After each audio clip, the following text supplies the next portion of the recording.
Welcome to Exploring Digital with Purr, a podcast for entrepreneurs and CEOs who want their businesses to benefit from a digital-first approach. Hi, and welcome to another episode of Exploring Digital with Purr. I'm joined today by Charles Southey from Forge. Hi, Charles. Hello. For the uninitiated, do you want to explain a little bit about what Forge is and what makes you guys so special? Yeah, sure. So Forge is essentially an outsourced digital marketing team that partners with its clients, our clients, to help them to generate revenue through digital. So we work with a whole plethora of different industries and companies within those industries, from engineering to healthcare, to finance, business services. But their primary reason for working with us is that they want to achieve growth, sales revenue growth, but they're not quite sure how. So we help them with optimizing their online positioning, visibility, also helping them with their entire digital strategy and their digital identity, and then working with them on e-commerce or lead gen activities to support their sales teams. And our main, I think our uniqueness is that our real passion and desire to work on actual revenues generated as a result of the marketing activities that we do for our clients. So I know that Forge was in the process of transitioning from being a more traditional design and build focused agency towards this digital marketing led approach. At what stage of that journey would you say the business was at the start of the COVID-19 lockdown? I'd say we were pretty close to being there. Like you say, we started off quite a few years ago as a website design and build company. The last probably 3 or 4 years have been making the transition from that, which is very heavily project-based work, into more partnership-type work. We're working with clients for a long period of time, and there's a real support to them. Before this all happened, I'd say we were well on our way to being there, but we're still very much working with clients on particular development projects, design and build projects, because it kind of all just is encapsulated in the whole service. So I know we've worked with you on some of the more heavy-duty systems-based projects, for when it comes to branding, design, positioning, marketing, messaging, content, design and build for the web, that's our sort of we've got the whole package there with our team. So obviously it's quite hard to tell exactly what would have been if you hadn't gone down that process. But do you feel as though it's been a good way of diversifying and securing the success of the business, having moved to that more retained model than being on that project basis, given what's just happened and the stories everyone's sharing about project slowdown? Yeah, absolutely. I think we've built a heck of a lot of resilience in our business because we've, instead of positioning ourselves as a business to help with specific projects along their path of success, we're now integral to their success strategy. So we're helping them along that path, and I'd say we're much more vital to all of our clients now than we were a number of years ago. So in terms of our own resilience, it certainly helped because we are really, really key to a lot of salespeople out there and CEOs and marketing managers that really rely on us to deliver certain things. I think it's definitely built a lot of resilience in the business. So part of your transition, as I understand it, has been adopting HubSpot as one of the main platforms that you work with. What proportion of your clients would you say that you're working on HubSpot-esque projects with, or retainers? Well, HubSpot would be our platform of choice in terms of the technology used to support the activities that we're doing. But the actual value in what we provide is in the strategy, understanding the business strategy that our clients have, and suggesting methods to achieve the goal. So the technology side is kind of just a given. We need the technology to work. We need it to help us to track and analyze and to make decisions based on data.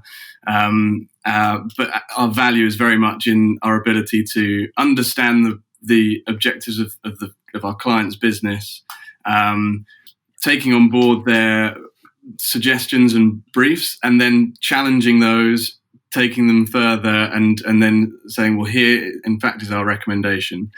And typically all of our clients presently are using the HubSpot platform because it is a great platform. But yeah, our value is certainly in the strategy and consultative nature of what we do.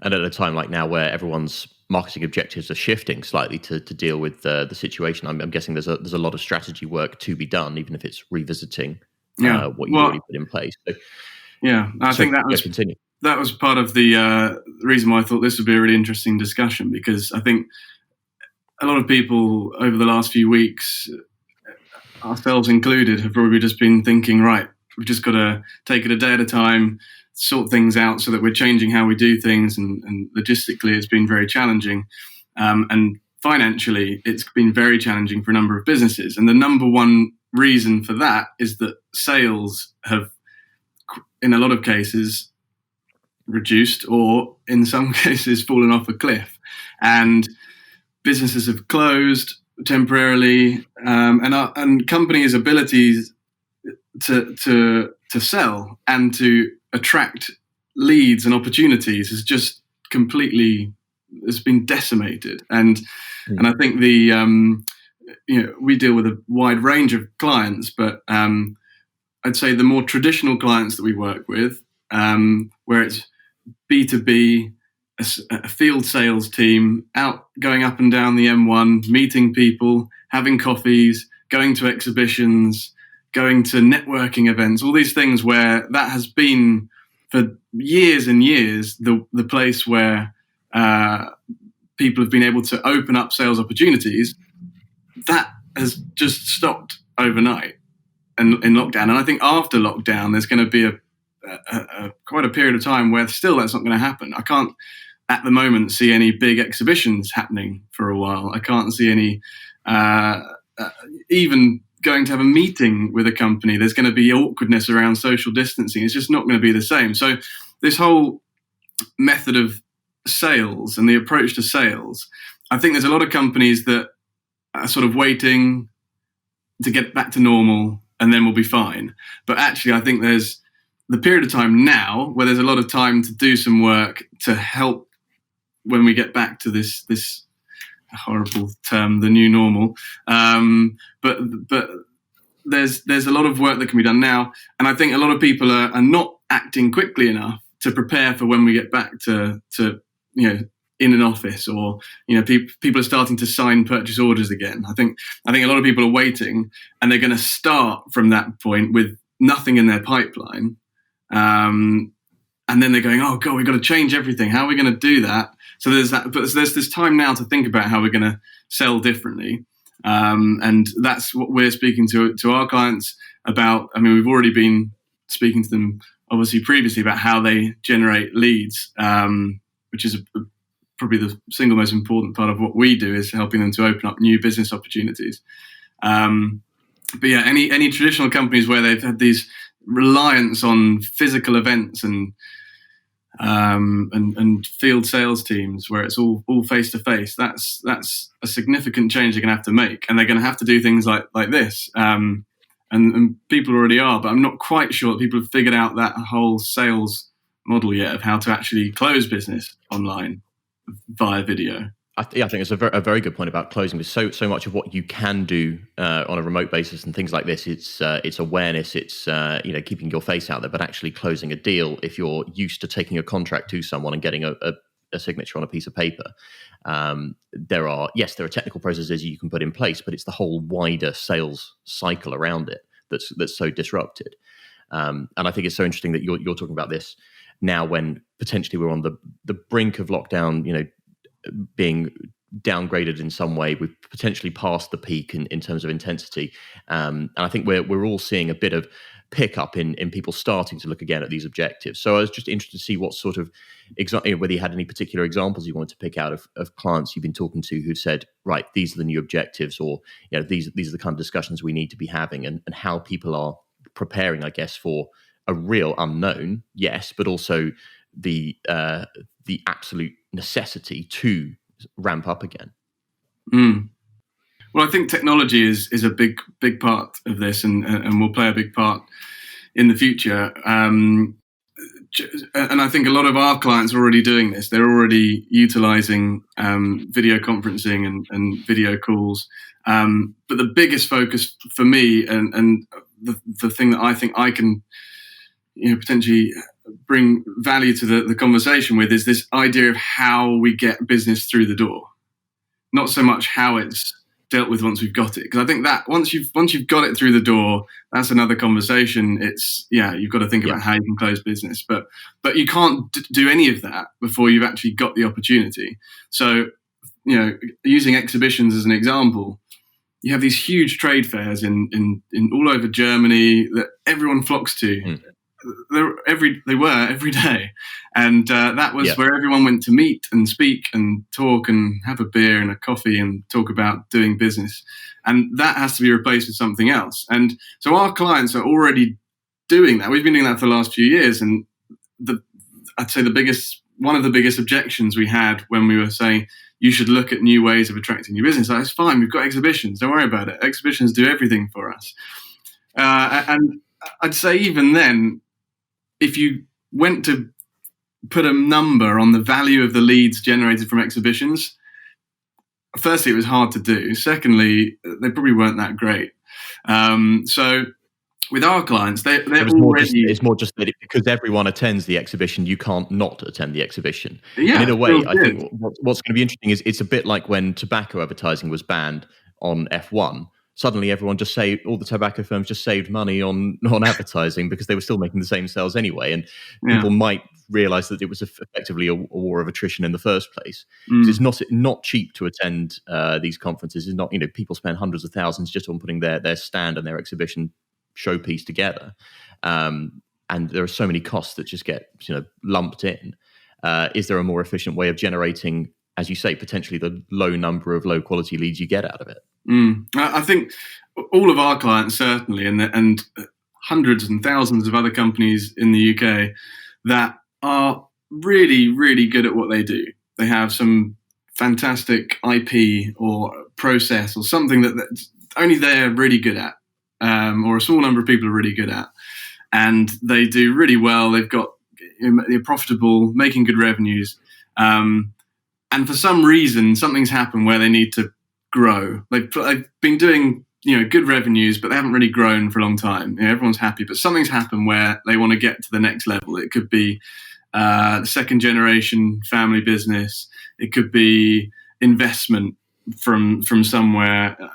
A number of reasons, and I think that the way that they're going to do that is an unknown to them. They know how to get to where they currently are, and they're really good at what they do, but they don't know how to win new business, how to position themselves commercially. They just don't have. They're just really good at their technology, at their chemistry, at whatever it is. But it's the commercial side of it that they don't have the expertise in, and they have a choice, which is, do they hire a whole team internally? But then they don't know who they need to hire because there's lots of skill sets that they don't know who they're hiring and what they need them to do. Companies out there need to somehow connect with their audience, their buyers. And for us, a lot of our clients they've got very technical buyers. They're like engineers and scientists. And those kinds of people go online to research, to find answers to problems. And our clients and lots of other companies have those answers. They just never talk about it. They don't tell people about it. So we sort of help them to understand this concept of, tell people about your expertise and then they'll come. So do you think there's an opportunity for marketing software companies like HubSpot to be pivoting their products in any way or adding functionality to offer an alternative to to physical conferences and face-to-face meetings, or are you happy that the software is already good enough and it's more about strategic change within organizations that need to be considered individually with companies like yours that's the way forward? Yeah, I think the technology is fine. I think what companies need to do is to focus on how they can replace their exhibition stands with something, with an equivalent, something better. And what Forge is saying is that you can create a digital experience, an online experience, which is better, probably more effective than an exhibition stand anyway. And it's evergreen. It doesn't last for the 3 days the exhibition was on. It doesn't last as long as the advertising is out there promoting it. It's always there, and I think the scope for companies to interact with their potential buyers in a more meaningful way, a more powerful way, in a way that presents their business as the leading player. There's such a big opportunity for that, and I think there's so many companies that don't really or haven't thought about it and will do now. I think the switch to digital, it sounds crazy saying it, but there's still a lot of companies out there that haven't properly invested in it, and now is the time where they're thinking, right, there's simply no alternative, so we have to do it now. No. So there's just going to be this huge influx, and I think the thing about should HubSpot change? Yeah, there's loads of things it could probably do better, but essentially it does what it needs to do. The thing that's important is getting the strategy right, getting that positioning right for that company, and helping them to interact and ultimately trade with their prospective customers. Completely. There's going to be companies, it's going to be such a range, because there'll be some companies where it's an opportunity to really exploit augmented reality, or what are the virtual experiences we can do to replace that physical experience. But at the other end, there are still so many, particularly in the sectors you were mentioning, the traditional engineering companies where the website's 5 years old, it's not hooked up to a CRM or lead generation or marketing automation in any way, and it's just, can we get those fundamentals in place, and how, and what's the best strategy behind doing so, not just throw up a site. Yeah, and I think there's going to be a huge spectrum of what's possible. So you've got the AR and stuff there, which would be more appropriate for certain brands that have possibly more significant budgets. But then you've also got businesses where they can do a heck of a lot better than they're currently doing before all of this COVID stuff happened, without spending more. They can have a more effective lead generation campaign going on than they had before. And it's, I think, hopefully, and I'm sure people will take this opportunity to change the way they're doing things. And we're already seeing it. We're getting a lot of interest from companies that are doing this exact thing. They need to work on building their sales pipeline as quickly as possible, so that when things start to get back to normal a bit more, they've got a running start rather than standing with nothing and then working from there and building the pipeline. And I think exhibitions will come back probably, and certain things will come back, but it's going to be a while off. And I think it will be a bit of a reality check for companies on the effectiveness of certain marketing activities. I think what a crisis does do is it forces you to change out of the comfort zone, and you start doing things that you hadn't thought about doing before because it was working before, so why change it?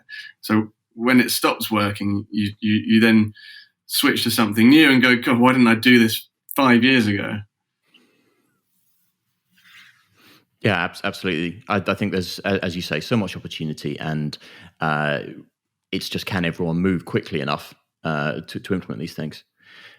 I also wanted to touch on what you think will internally change at Forge, if anything. Going through this, is there a different I mean, you've already established that the strategy you picked a couple of years ago has worked out really well for you, especially in the light of what's happened. But is there any further tweak that you think you want to make? And is there anything more operational that you think will change as a business, whether that's office space or how you structure your team?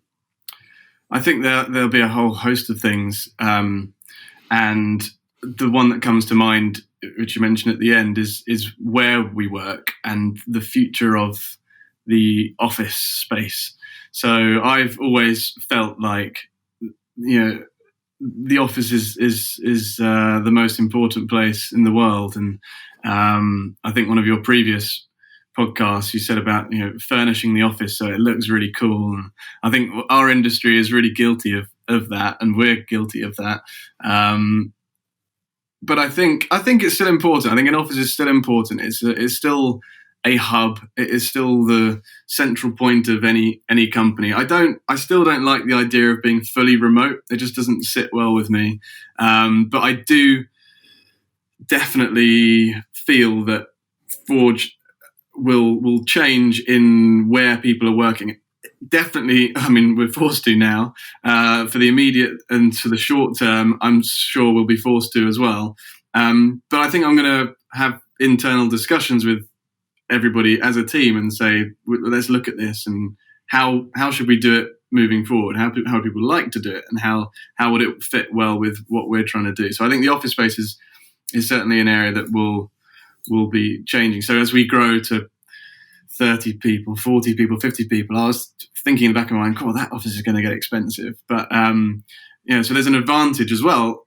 Actually, we can have a small number of people at any one time in the office. That's that hub, and for meetings and things. But as we grow, we could keep the office relatively similar in terms of size. So, there's a positive in that there's a saving. And I think clients' expectations have changed massively. I think I said to you on the phone, I rang EE, and the first thing they said on their customer support line was, really sorry, there's probably going to be some dogs barking and children screaming in the background. But, you never would have expected that from a professional organization a few months ago. But everyone's kind of expectations have been reset. Everyone lives at home. Everyone has a home. Everyone has noises in the background. It's fine. We don't need to worry about it. Luckily, nothing's happened yet, but it's, in a fairly open top of my staircase. It's the only place with a nice background. Anything could happen. But I think the office space is definitely going to be a change. Lots of things. I can't think of everything now, but that's the one that comes to mind. I know we were saying the other day on the phone that potentially even there's better value in if you want to have a city presence, rent a flat for some of your staff members, and that's cheaper than renting office space for them, because they can still work from home, but you're giving them a better benefit than an office. Depending on the options for what people want individually. Going back to your earlier point, I think you're so right in that there's an opportunity for service business growth to be far quicker than it has been in the past. If you consider that traditionally, if an agency doubles in size, that means, well, I need to renegotiate or exit my current office lease. I now need, whilst that's ongoing, I need to find a new premises, set up that space. I need to allow for further growth based on my current trajectory that will allow me 5 years there. I then need to pay a deposit up front, fit out costs up front, rates. All of these things are upfront costs, and the cash flow is inhibitive to agency growth, especially when most of the time you're paid in arrears for a project anyway. So it's going to be really interesting to see how agency growth can be leveraged, I guess, from not having that constraint of physical space. Yeah, and I think the ability to recruit will ease as well, because my expectations are we need someone local that can travel to the office. So we started out of London in Hertfordshire, moved into London because one of the reasons was recruitment. That's where everyone within our industry is and was. And whereas now I think there's certainly scope. We've built in, every company has built in resilience to work wherever. And that means you can start to think about recruiting people from all over the world, not just within 20 miles of central London. Absolutely, yeah. There's such an opportunity for not just hiring, but also client acquisition. Because if you're not, if your location isn't the thing that defines you, then how far afield do you look? I mean, you mentioned Germany earlier on. There's no reason why you couldn't be talking to all the German companies that are also struggling to not go to their conferences. Yeah, absolutely.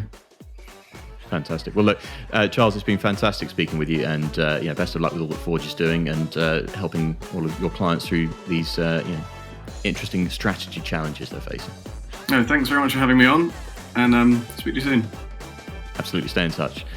Thanks for joining us for another episode of Exploring Digital with Purr. We'll see you again for the next one. Thanks for joining. Remember to subscribe and follow us, and to share today's insights with other businesses you know who want to stay relevant in a digital-first world.